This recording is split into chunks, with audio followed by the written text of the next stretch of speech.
Hello नमस्कार दोस्तों। हाल ही में G7 कंट्री का समिट आयोजन किया गया जो इटली में आयोजित किया गया, जिसमें भारतीय प्रधानमंत्री नरेंद्र मोदी भी शामिल हुए। तो आइए जान लेते हैं G7 कंट्रीज़ के बारे में और G7 समूह क्या है, ग्रुप ऑफ 7 क्या है, इसके बारे में। G7 एक ग्रुप है जिसमें 7 मेंबर शामिल हैं, जिसमें 4 मेंबर यूरोप से हैं जो फ्रांस, इटली, जर्मनी और इंग्लैंड।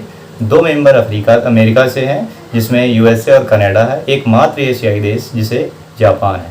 ये दुनिया की 7 ऐसी इकोनॉमी हैं जो बहुत ही बड़ी स्ट्रॉन्ग इकोनॉमी है जिसमें शामिल होती हैं। इसे G7 ग्रुप कहा जाता है। G7 ग्रुप पहली बार इस्टेब्लिश किया गया था 1975 में। उस समय जो एक ग्रुप था ओपेक ग्रुप, वो बहुत ज़्यादा स्ट्रॉन्ग ग्रुप था, जिसके कारण कि जो ऑयल के प्राइसेस थे वो उसे कंट्रोल कर रहा था, जिसकी वजह से कहीं ना कहीं उसके प्रभाव को कम करने के लिए और ऑयल प्राइसेस को कंट्रोल करने के लिए इस ग्रुप को बनाया गया था, जो दुनिया की 7 इम्पोर्टेंट इकोनॉमीज़ को शामिल करता है। शुरुआत में जब ये ग्रुप बनाया गया था तो उसमें 7 मेंबर नहीं थे।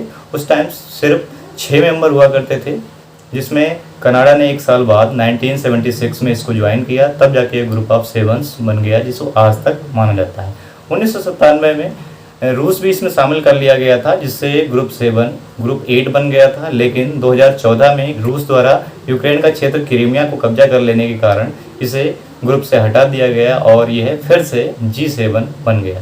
G7 की मीटिंग हाल ही में इटली में आयोजित की जा रही है। इटली का एक शहर है अपूलिया, जिसमें G7 कंट्रीज़ की मीटिंग की जा रही है, जिसमें भारतीय प्रधानमंत्री को भी आमंत्रित किया गया। हालांकि भारत G7 का मेंबर कंट्री नहीं है, लेकिन यह एक एशिया प्रशांत में बहुत ही इम्पोर्टेंट प्लेयर है, बहुत ही इम्पोर्टेंट इकोनॉमी है, इसीलिए इसे गेस्ट कंट्री के रूप में बुलाया जाता है। G7 जो भी मेजबान देश होता है वह अपने द्वारा कई गेस्ट कंट्रीज़ को बुला सकता है, जिसे वह अपने योग्य समझता है, जिसे वह इम्पोर्टेंट समझता है, उन्हें वह आमंत्रित करता है। हाल ही में इटली के राष्ट्र प्रमुख द्वारा भारतीय प्रधानमंत्री को इनवाइट किया गया, इसीलिए भारतीय प्रधानमंत्री वहाँ पर गए हैं। तो G7 का कोई मुख्यालय नहीं है।